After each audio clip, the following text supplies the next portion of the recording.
संस्कार स्टडीज के YouTube channel में एक बार फिर से आपका स्वागत है। अपने राजस्थान जीके की कला संस्कृति चल रही थी और कला संस्कृति में अपने जो टॉपिक था राजस्थान की जातियां और जनजातियां, राजस्थान की कुछ प्रमुख जातियों के बारे में हमने पिछले वीडियो में अध्ययन किया था। आज के वीडियो में राजस्थान की जनजातियों के बारे में अध्ययन करेंगे और ध्यान रखना कि राजस्थान की जनजातियों में से परीक्षा में प्रश्न आता ही आता है, तो अच्छे से याद करना है ये आपको, क्योंकि बहुत बार परीक्षा में इनसे संबंधित प्रश्न पूछा जाता है। राजस्थान की जो जनजातियां है, तो जनजातियां राजस्थान भारत, तो जनजातियों के लिए याद रखना कि भारत सरकार जो है, भारत सरकार के द्वारा सिविल सेवा परीक्षा जो होती है, सिविल सेवा परीक्षा या राज्य सेवा परीक्षा जो होती है, उसमें अगर कोई अनुसूचित जाति या जनजाति का विद्यार्थी पास करता है परीक्षा, तो उसको एक योजना है अनुप्रति योजना। अनुप्रति योजना के तहत उसको प्रोत्साहन दिया जाता है। इस बात का ध्यान रखना, ये परीक्षा में आ चुका है कि सिविल सेवा परीक्षा या राज्य सेवा परीक्षा पास करने पर अनुसूचित जाति जनजाति के विद्यार्थियों को जो प्रोत्साहन दिया जाता है, किस योजना के तहत, उस योजना का नाम है अनुप्रति योजना। भारत की अगर बात करें तो भारत में सबसे ज्यादा अनुसूचित जनजाति मध्य प्रदेश, सबसे ज्यादा जो जनजातियां निवास करती है, सर्वाधिक जनजातियां मध्य प्रदेश में निवास करती है और सबसे कम जनजातियां हरियाणा।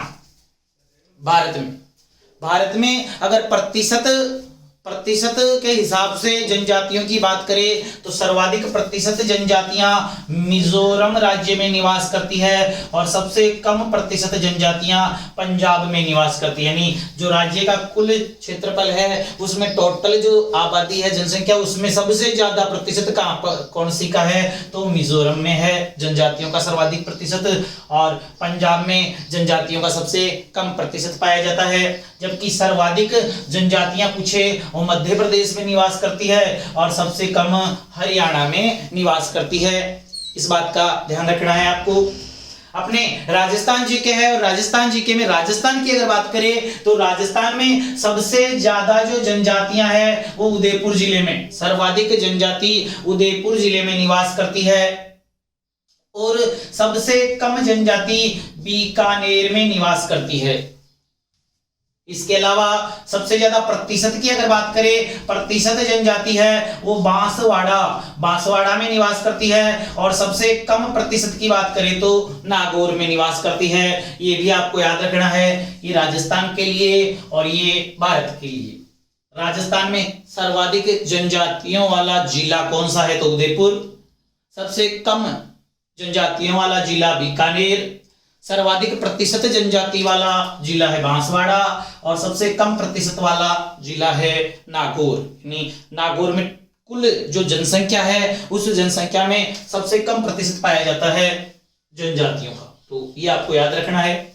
राजस्थान की अगर बात करें तो राजस्थान की जितनी भी जनसंख्या है, राजस्थान की जितनी आबादी है उस आबादी का 13.08 प्रतिशत जनजातियां निवास करती है राजस्थान में। ये बात भी ध्यान रखना क्योंकि ये प्रश्न पूछा जाता है। राजस्थान की जितनी भी आबादी है उस आबादी का 13.08 प्रतिशत क्या है, जनजातियां है जो राजस्थान में निवास करती है।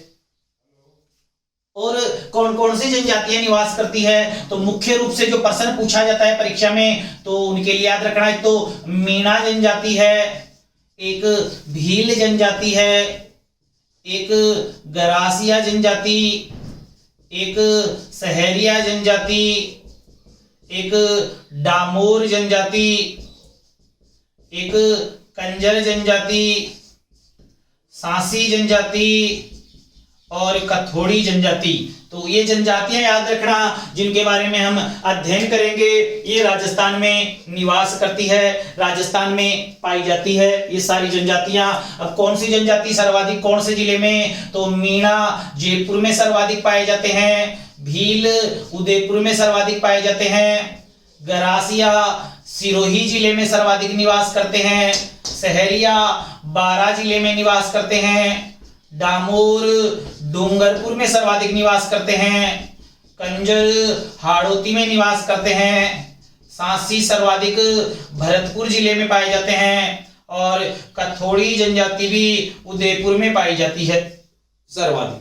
तो ये जनजातियां और ये इनसे संबंधित जो स्थान हैं वो आपको अच्छे से याद रखने हैं। इनके बारे में हम वीडियो में जो भी वीडियो बनेंगे उनमें अध्ययन करेंगे जनजातियों के बारे में। और इन सभी जनजातियों से संबंधित परीक्षा में बहुत बार प्रश्न भी पूछे जाते हैं। किस प्रकार का प्रश्न पूछा जाता है तो मैं साथ साथ आपको बताता रहूंगा। एक तो सीधा सीधा ये याद रखना कि कौन सी जनजाति कौन से जिले में सर्वाधिक, जैसे मैंने आपको बताया मीणा जयपुर में है, भील उदयपुर में है, गरासियों के लिए पूछा जाता है सिरोही में है, सहरिया के लिए पूछा जाता है बारा, और बारा में भी किशनगंज और शाहबाद तहसील। एक संस्थान है माणिक्य लाल वर्मा आदिम जाति शोध संस्थान, तो उसके लिए याद रखना माणिक्य लाल वर्मा आदिम जाति शोध संस्थान जो है वो उदयपुर 1964 से उदयपुर में कार्यरत है। माणिक्य लाल वर्मा आदिम जाति शोध संस्थान। एक राज संघ है राजस्थान जनजाति सहकारी संघ। राजस्थान जनजाति जो सहकारी संघ है वो भी उदयपुर में है और उदयपुर में जनजातियों के लिए कार्य करता है राज संघ। तो राज संघ उदयपुर में है और माणिक्यलाल वर्मा आदिम जाति शोध संस्थान है वो भी उदयपुर में है। सबसे पहले जनजातियों में अध्ययन करते हैं हम मीणा जनजाति के बारे में। मीणा जनजाति के लिए याद रखना जयपुर जिले में सर्वाधिक निवास करती है। जयपुर, इसके अलावा उदयपुर और इसके अलावा जो भी जिले हैं जयपुर के आसपास के, सवाई माधोपुर है, दौसा है, करौली है, भरतपुर है, इन जिलों में निवास करते हैं मीणा जनजाति सर्वाधिक जयपुर। मीणा जनजाति के लिए याद रखना पूछा गया प्रश्न है कि मीणा जनजाति सर्वाधिक कौन से क्षेत्रों में, तो माडा खंडों में निवास करती है सर्वाधिक मीणा जनजाति। माडा विकास कार्यक्रम जो प्रवृत्ति क्षेत्र विकास कार्यक्रम है, माडा नाम है प्रवृत्ति क्षेत्र विकास कार्यक्रम जो 1979 से, माडा विकास कार्यक्रम जो है वो कब से चलाया जा रहा है, तो 1979 से चलाया जा रहा है ये प्रवृत्ति क्षेत्र विकास कार्यक्रम। और माडा क्षेत्र कार्यक्रम मीणा जाति से संबंधित है। क्या होते हैं ये माडा खंड, क्या होते हैं, तो प्रत्येक जिले को एक इकाई मानकर, किसी जिले में अगर किसी जिले को एक इकाई मान लिया और इस जिले के प्रत्येक खंड को, जो खंड क्षेत्र है वहां की अगर जनसंख्या 10,000 है और 10,000 में से 50% अगर जनजाति मीणा निवास करते हैं, जनजाति के लोग वहां निवास करते हैं, तो वो माडा क्षेत्र विकास कार्यक्रम के अंतर्गत आता है। और ये जो उदयपुर, करौली, सवाई माधोपुर, दौसा, ये जो है ये माडा क्षेत्र के अंतर्गत आते हैं। सर्वाधिक मीणा जनजाति है वो आपको याद रखना है कि माडा खंडों में पाई जाती है, माडा खंडों में। और माडा जो कार्यक्रम है वो 1979 राजस्थान में माडा कार्यक्रम प्रवृत्ति क्षेत्र विकास कार्यक्रम कब से चलाया जा रहा है, तो 1979 से। मीणा जाति के लिए आपको याद रखना है मीणा राजस्थान की सबसे संपन्न, सबसे शिक्षित जनजाति। राजस्थान में सर्वाधिक संख्या कौन सी जनजाति की है, तो मीणा। सबसे बड़ी जनजाति मीणा ही है, सबसे शिक्षित जनजाति भी मीणा ही है और सबसे संपन्न जनजाति भी मीणा ही है। इनके लिए आपको याद रखना है कि इनकी जो उत्पत्ति मानी गई है वो मछली या मत्स्य से मानी गई है। भगवान मीन जो मत्स्य अवतार रूप था भगवान का, तो उस मत्स्य अवतार मछली या मीन से उत्पत्ति मानी गई है मीणाओं की उत्पत्ति। ये पहले शासक हुआ करते थे। आमेर में भी पहले मीणाओं का राज हुआ करता था। बूंदी में भी पहले मीणाओं का शासन हुआ करता था। तो पहले शासक हुआ करते थे मीणा। आमेर में मीणाओं का राज था और मीणाओं को आमेर से हराया था कोकिल देव नाम का एक कछवा शासक था जिसने मीणाओं को हराकर आमेर पर अधिकार कर लिया था और आमेर को अपनी राजधानी भी बनाई थी कोकिल देव ने। तो याद रखना आमेर पर मीणाओं का राज था। बाद में जो मीणा है इनके दो वर्ग, जब इनका राज छीन लिया गया तो इनके दो वर्ग बन गए थे मीणाओं के, एक जमींदार मीणा और एक चौकीदार मीणा। याद रखना अच्छे से, परीक्षा में पूछा जाता है मीणाओं के कितने वर्ग हैं, तो 2 और दो वर्ग कौन कौन से हैं? तो एक तो जमींदार मीणा है और एक चौकीदार मीणा है।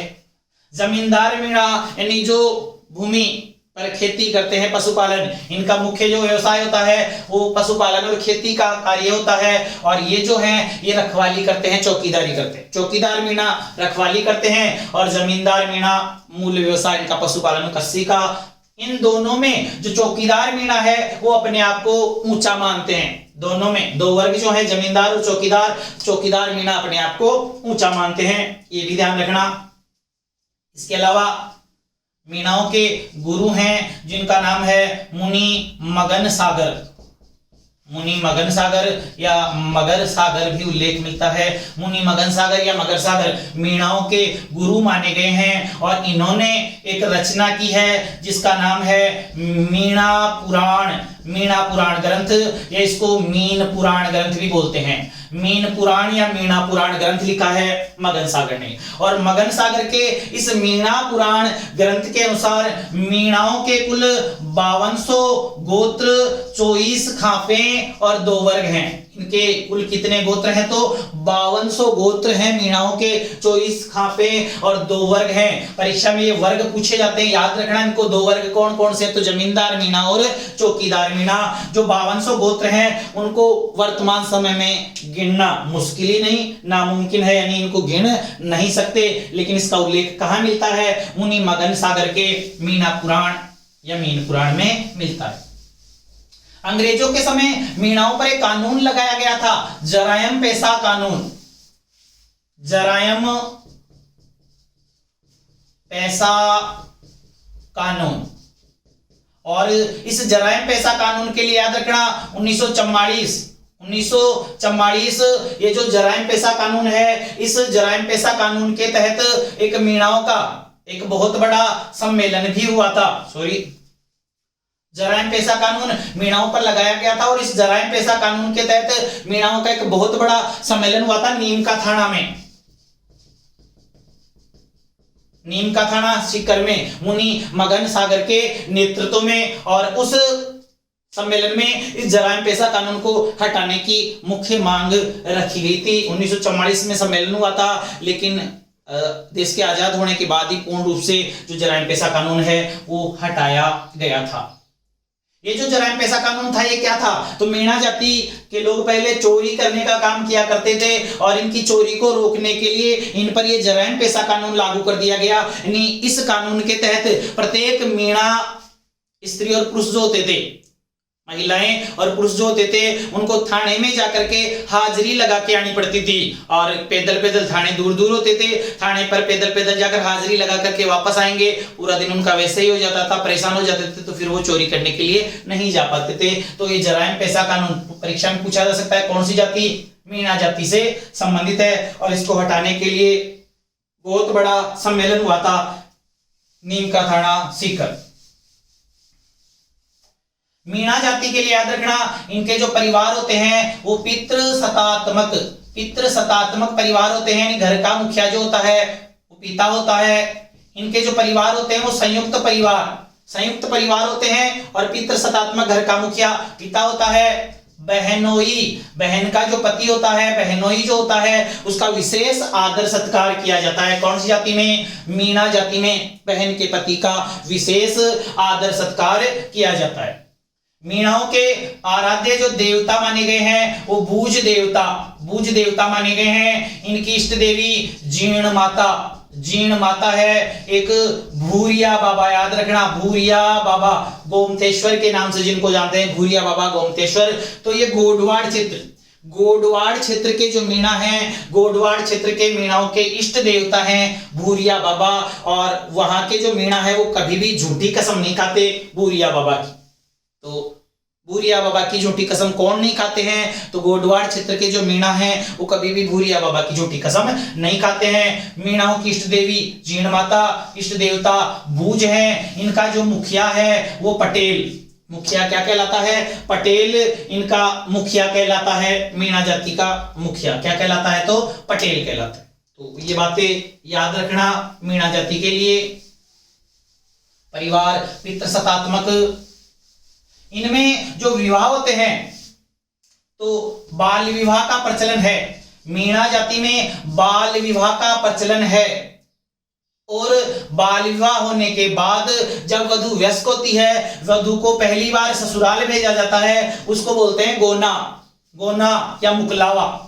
गोना या मुकलावा क्या है? तो वधु के वयस्क होने पर पहली बार ससुराल भेजना कहलाता है गोना या मुकलावा। बाल विवाह का प्रचलन है और राजस्थान में सबसे ज्यादा बाल विवाह किस दिन होते हैं? तो आखा तीज।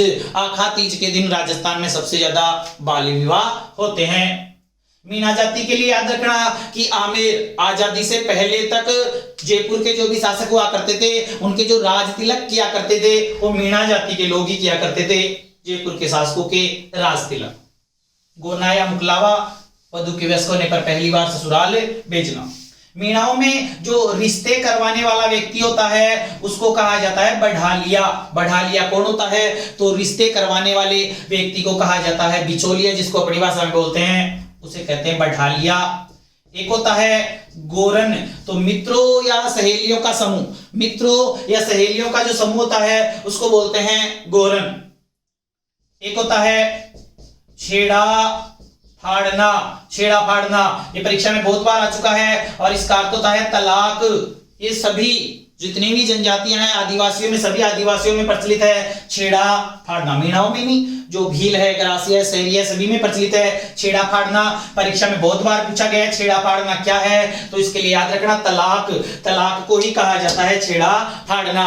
और तलाक कौन देता है? तो जो पुरुष होता है, पति होता है, वो अपनी पत्नी को तलाक देता है। इसके लिए पंचायत बुलाई जाती है और पंचायत के सामने पंचों के सामने जो पति होता है वो अपनी पत्नी की साड़ी का पल्लू फाड़कर उसके हाथ में दे देता है। इसे ही माना जाता है छेड़ा फाड़ना, यानी उनका क्या हो गया? तलाक। उसके बाद में वो महिला वहीं से अपने सिर पर पानी का घड़ा, कलश रख करके रवाना हो जाती है और रास्ते में जो भी उसका वो घड़ा कलश उतरवाता है वो उसका भावी पति होता है। तो आपको केवल याद रखना छेड़ा फाड़ना क्या है, तो तलाक को ही कहा जाता है छेड़ा फाड़ना। मीणा जाति के लिए ही याद रखना, मीणा जाति में गोवर्धन के दिन गोवर्धन आता है। कब आता है? कार्तिक अमावस्या को तो दीपावली आती है। कार्तिक अमावस्या को दीपावली, और कार्तिक के बाद में अगला जो महीना आता है मांगसर का महीना, तो मांगसर कार्तिक अमावस्या को दीपावली आती है और कार्तिक में अमावस्या के बाद में कार्तिक का अगला पक्ष आता है शुक्ल पक्ष, तो कार्तिक शुक्ल एकम को आता है गोवर्धन। क्योंकि एक महीने में दो पक्ष होते हैं, एक पक्ष होता है कृष्ण पक्ष और एक पक्ष होता है शुक्ल पक्ष। पहले 15 दिन का कृष्ण पक्ष और अगले 15 दिन का होता है शुक्ल पक्ष।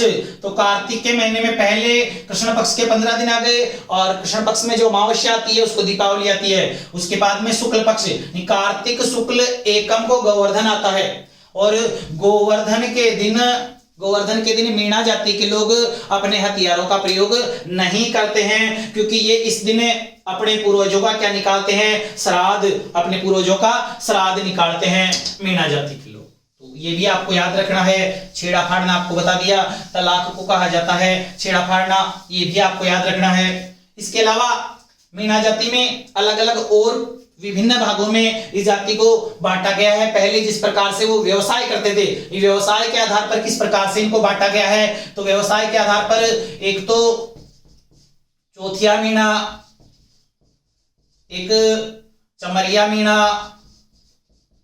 एक पड़िहार मीणा, एक रावत मीणा, एक डेडिया मीणा। तो इस प्रकार से इनको कार्य के आधार पर विभिन्न भागों में बांटा गया है। चौथिया मीणा के लिए याद रखना मारवाड़ क्षेत्र में इनकी अधिकता पाई जाती है। चमरिया मीणा चमड़े का कार्य किया करते थे, जिनको चमरिया मीणा के नाम से। पड़िहार मीणा, तो ये जो है ये टोंक, भीलवाड़ा और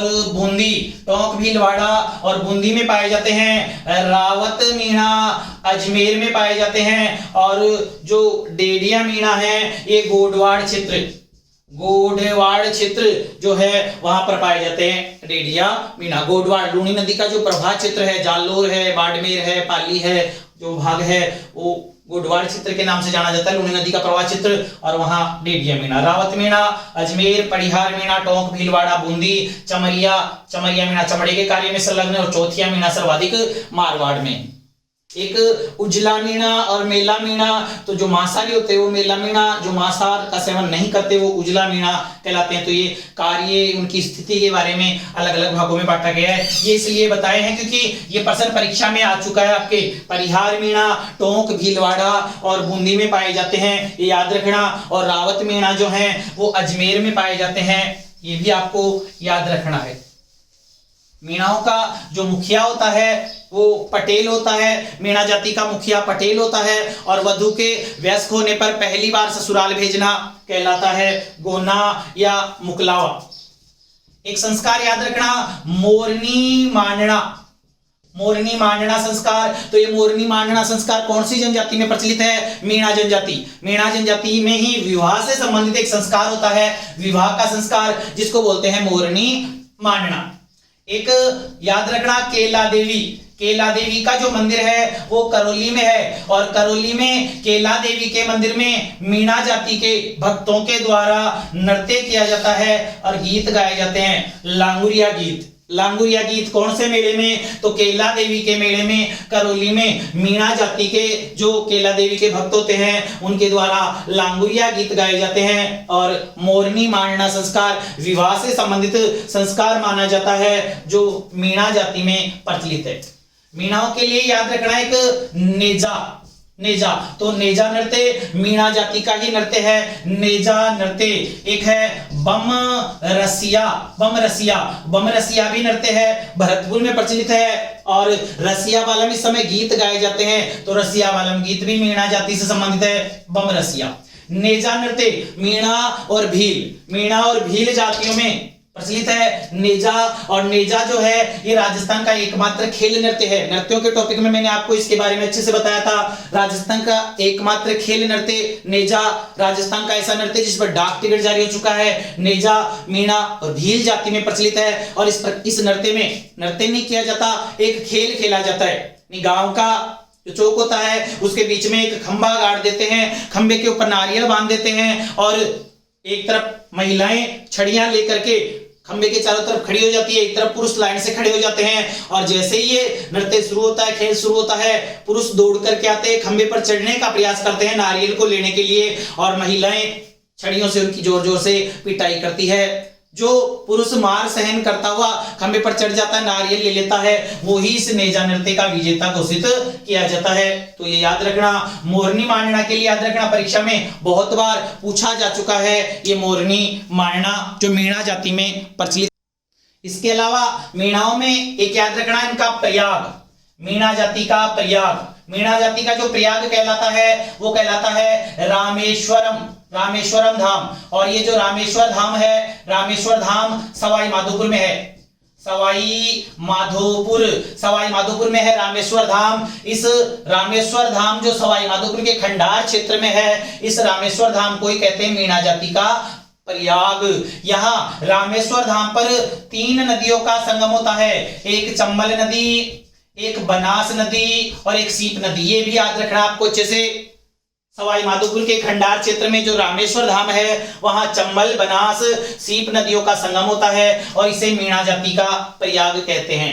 मीणाओं का जो मुखिया होता है वो पटेल होता है, और इनकी जो पंचायत होती है उसका नाम है चौरासी पंचायत। एक तो चौरसिया पंचायत तो सहरिया जाति की होती है, सहरिया जाति की सबसे बड़ी पंचायत चौरसिया, और एक है चौरासी पंचायत। तो जो चौरासी पंचायत है वो मीणा जाति की पंचायत होती है, चौरासी पंचायत, ये याद रखना। इसके अलावा इनके घरों को टापरा कहा जाता है। ये टापरा जो है वो भीलों के घरों को भी कहा जाता है। अगर ऑप्शन में मीणा और भील दोनों आते हैं तो फिर भीलों का लगाना है। भीलों के जो घर होते हैं उसको कू भी कहते हैं, और भीलों के घरों को टापरा भी कहते हैं। लेकिन ऑप्शन में अगर भील नहीं है तो फिर मीणाओं के घरों को, एक सहरिया होते हैं, सहरियाओं के घरों को टापरी। तो ये याद रखना, टापरा और टापरी। शहरियों के घरों को टापरी, भीलों के घरों को टापरा कहते हैं, और भील अगर ऑप्शन में नहीं तो फिर मीणाओं के घरों को टापरा कहा जाता है। तो ये याद रखना आपको, मीणा जनजाति के लिए लगभग संपूर्ण डिटेल दे दी है मैंने आपको मीणा जनजाति के लिए। अगला जो वीडियो होगा उसमें चर्चा करेंगे अगली जनजाति भील जनजाति के लिए, जो आपको अच्छे से याद रखनी है। धन्यवाद।